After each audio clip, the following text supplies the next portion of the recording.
नमस्कार। पश्चिमी बंगाल की 294 सीटों के चुनाव में 7वें चरण का मतदान आज 26 अप्रैल को जारी है और 7वें चरण में 36 सीटों पर मतदान प्रस्तावित था, लेकिन 2 उम्मीदवारों की कोरोना संक्रमण के कारण डेथ हो गई। इसलिए 7वें चरण में सिर्फ 34 सीटों पर ही मतदान हो रहा है। चुनाव आयोग द्वारा बची हुई 2 सीटों पर भविष्य में चुनाव करवाया जाएगा। मुर्शिदाबाद की 11 में से 9 सीटों पर ही वोटिंग आज हुई है। इन सभी 11 सीटों पर मुस्लिम मतदाताओं की भरमार है और इन्हीं 11 सीटों के क्षेत्र में 2 उम्मीदवारों ने लापरवाही के चलते कोरोना संक्रमण के कारण अपनी जान गंवा दी है।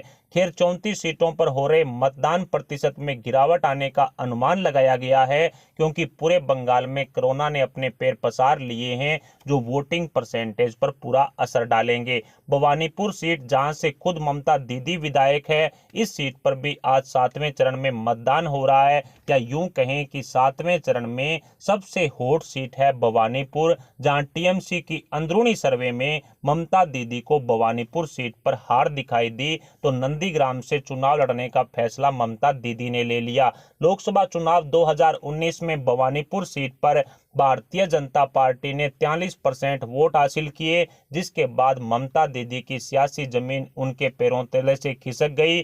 5 जिलों की 36 सीटों के चुनावी गणित को समझें तो लोकसभा चुनाव 2019 में भारतीय जनता पार्टी ने इन 36 सीटों पर 37% वोट हासिल कर 16 सीटों पर कब्जा किया था, जबकि टीएमसी को 39% वोट मिले, लेकिन 16 सीटों पर ही ममता दीदी ने दबदबा कायम किया एवं 4 सीटों पर कांग्रेस को सफलता मिली। अब स्थितियां काफी ज्यादा बदल चुकी है और मुर्शिदाबाद की 9 सीटों के साथ साथ जिले के साथ बॉर्डर से सटी हुई मालदा की सीटों पर भी मुस्लिम मतदाताओं का अच्छा खासा प्रभाव है, जो इन सीटों पर निर्णायक भूमिका अदा करते हैं। इस बार सेकुलरवाद का ढोंग रचकर भी ममता दीदी मुसलमानों को खुश नहीं कर पाई, जिसके कारण कुछ मुसलमानों ने फुरपुरा शरीफ के पीरजादा पर भरोसा जताया, तो कुछ ओवैसी को अपना नेता मान चुके हैं। इसलिए ममता दीदी का सियासी गणित पूरी तरह से गड़बड़ा गया है। खैर, 7वें चरण में 34 सीटों पर हो रहे मतदान का रुझान सामने आ चुका है, जो कई बड़े बड़े नेता और कई बड़े बड़े मंत्रियों की नींद उड़ा चुका है। कई सर्वे कंपनियों के रुझान और राष्ट्रीय फौजी सट्टा बाजार के व्यापारियों के समीकरण देखने के लिए देखिए स्पेशल रिपोर्ट, जिसमें सभी 34 सीटों का विस्तारित आंकड़ा दिखाया गया है। 7वें चरण की 36 सीटों पर हो रहे मतदान की चर्चा करें तो भारतीय जनता पार्टी ने लोकसभा चुनाव 2019 में मोदी लहर के चलते 37% वोट हासिल कर 16 सीटों पर कब्जा किया था और टीएमसी ने 39% वोट शेयर के साथ 16 सीटों पर दबदबा कायम रखा। वहीं कांग्रेस को इन 36 में से सिर्फ 4 सीटों पर ही सफलता मिली थी और इस 7वें चरण में कोलकाता की 4 सीटों पर मतदान हो रहा है। कोलकाता पोर्ट, भवानीपुर, रासबिहारी और बालीगंज, जिसमें से भवानीपुर सीट काफी सीट है, क्योंकि ममता दीदी यहां से विधायक हैं। ममता दीदी की यह परंपरागत सीट है, लेकिन टीएमसी ने जो अंदरूनी सर्वे करवाया था विधानसभा चुनाव 2021 से पूर्व, तो उसमें ममता दीदी को यहां पर करारी हार दिखाई दी, जिसके कारण ममता दीदी ने अपनी परंपरागत सीट भवानीपुर छोड़ करके जो नंदीग्राम सीट पर चुनाव लड़ने का फैसला लिया। और इन 4 सीटों में से कांग्रेस के गठबंधन को राष्ट्रीय सट्टा बाजार ने 0 सीटें दी है और इन रुझानों में 0 सीटें कांग्रेस के खाते में गई। वहीं टीएमसी के खाते में इन रुझानों में 1 सीट जाती हुई दिखाई दे रही है और कोलकाता की 4 सीटों में से 3 सीटों पर भारतीय जनता पार्टी का दबदबा होने की बात राष्ट्रीय सट्टा बाजार की सर्वे कह रही है। इसके अलावा दक्षिण दिनाजपुर की 6 सीटों पर मतदान हो रहा है। कुशमंडी, कुमारगंज, बालूरघाट, तपन, गंगारामपुर, हरिरामपुर, इन 6 सीटों पर राष्ट्रीय सट्टा बाजार के जो रुझान आए हैं उन्होंने कांग्रेस के गठबंधन को 0 सीट दी है। अन्य के खाते में यहां पर जरूर वोट शेयर जाएगा, कांग्रेस के गठबंधन को भी वोट शेयर जाएगा, लेकिन कांग्रेस दक्षिण दिनाजपुर की किसी भी सीट पर कब्जा है वो नहीं कर पाएगी। इसके अलावा टीएमसी का भी दक्षिण दिनाजपुर की 6 सीटों पर सुपड़ा साफ हो चुका है। राष्ट्रीय फौजी सट्टा बाजार के ताजा रुझानों में टीएमसी को 0 सीट दी गई है। ममता दीदी यहां पर पिछड़ चुकी है। वहीं भारतीय जनता पार्टी दक्षिण दिनाजपुर की 6 सीटों पर कब्जा कर सकती है। इस तरह के अनुमान राष्ट्रीय सट्टा बाजार के रुझानों में लगाए गए हैं। कहा जा सकता है कि जो रुझान सर्वे कंपनियों के सामने आए हैं या फिर सट्टा बाजार के सामने आए हैं, उसमें दक्षिण दिनाजपुर की 6 सीटों पर भारतीय जनता पार्टी का दबदबा होने की बात कही गई है। इसके अलावा मालदा की 6 सीटों पर आज मतदान है। हबीबपुर, गजोल, चंचल, हरिश्चंद्रपुर, मालतीपुर और रतुआ, इन 6 सीटों के रुझानों की चर्चा करें तो राष्ट्रीय सट्टा बाजार ने कांग्रेस के गठबंधन को 4 सीटें मिलने का अनुमान लगाया है। आज 26 अप्रैल को जो 7वें चरण का मतदान हो रहा है, उस मतदान के दौरान जो रुझान सामने आए उसमें 4 सीटें कांग्रेस के गठबंधन को मिली है और मालदा की 6 सीटों पर टीएमसी खाता भी नहीं खोल पाएगी। वहीं भारतीय जनता पार्टी 2 सीटों पर सफलता हासिल कर सकती है। इस तरह का अनुमान राष्ट्रीय सट्टा बाजार द्वारा लगाया गया है।